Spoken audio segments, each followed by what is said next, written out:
Hello again, good people. In the last video I left you with the idea that we were going to be locked down for 5 days in Victoria, which we were, but we hightailed it to our friend's farm in Ballarat. Stayed there for about 10 days and are very thankful to Graham and Leanne for the opportunity to stay there rather than being locked in a caravan park. That wouldn't have been too flash at all. So the first part of this video is in Ballarat. That's Leanne and Socks going for a run, and some hangers on as well. Socksy's a lovely little horse, very friendly, very affectionate, and likes to go in the car. So Ballarat's a very old town, as most of you probably know. It was, I think, the first gold mining town in Australia, with gold being mined there from 1851. So it's got some very old buildings and some great charm, and it's about 115,000 people, I think, from memory. So it's quite a decent sized city and growing. And out of the back of the farm, which you can see there, Graham's built a little shack next to the dam, and there's yabbies in the dam, thankfully, and a barbecue, and you can sleep in the shack if you feel inclined. People come out with their vans and camp there, and had a nice time out there catching yabbies, having a sausage on the barbie. And there's Kenny. Kenny didn't like the drone, especially when it followed him. Go on, Kenny, run for it. So that was a very nice evening. And then there's these old buildings around churches, particularly.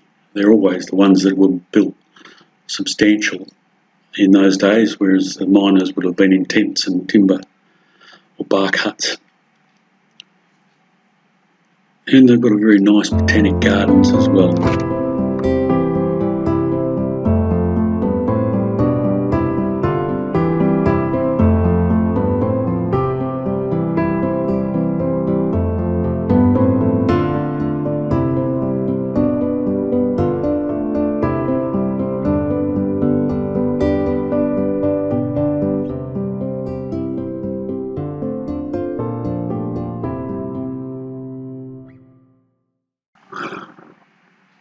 Ballarat is also the home to Sovereign Hill, which is a replica of an old gold mining town.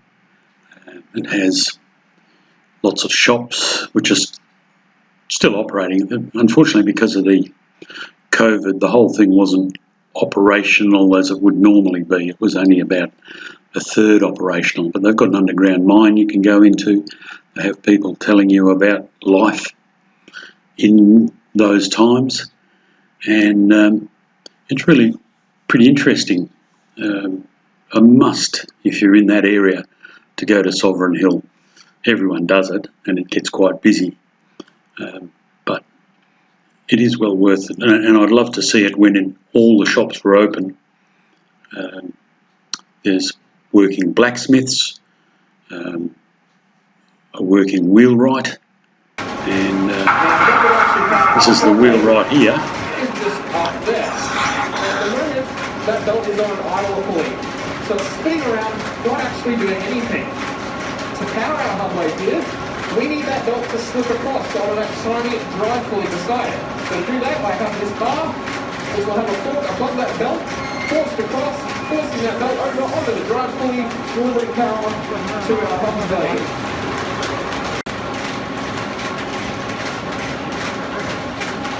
We'll walk our hub off our handle.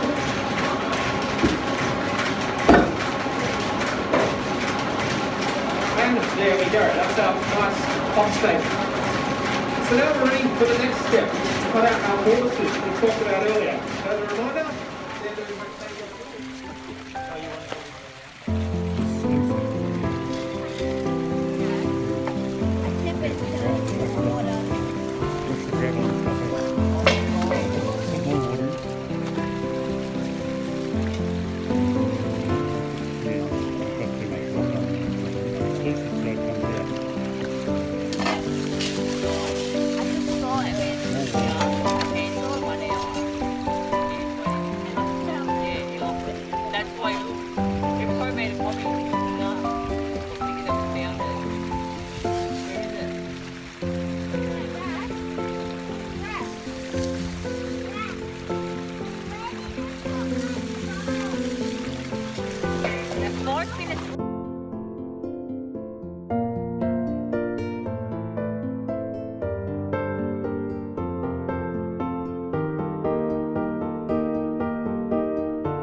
The Spannerman deserves a video on his own.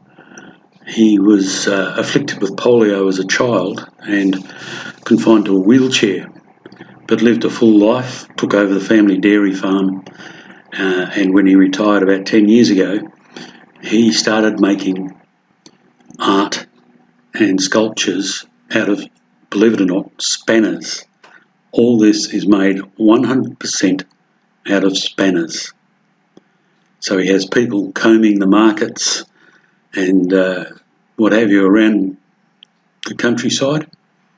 Some of these things weigh up to 5 or 6 tonnes, I think he said, was the horse and cart.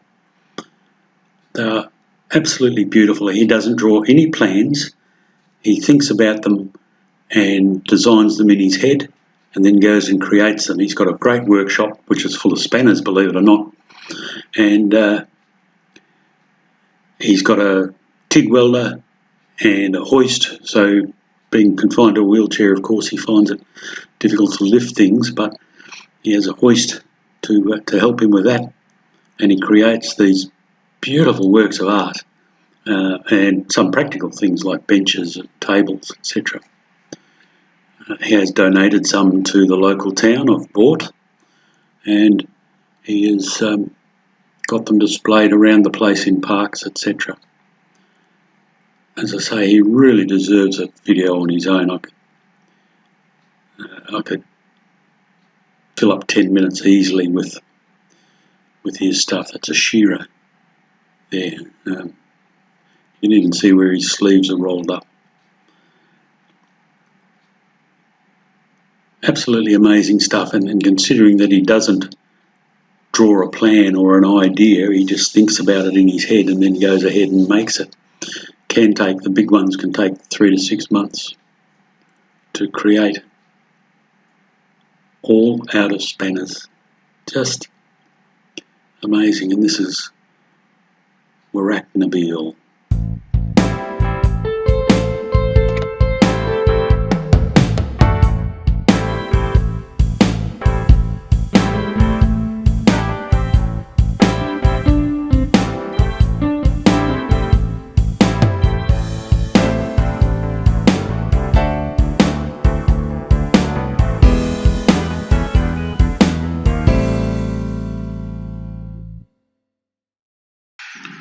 So I'm going to leave it at that, because after this we went to Swan Hill and then we did 10 days. We did 1,000 kilometres in 10 days, following the Murray River down through Renmark and Mannum and Murray's Bend, etc.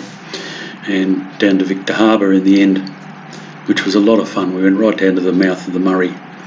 So that one will be a reasonable sized video, I think. So I'll leave this one here, and we'll see you then. Cheers.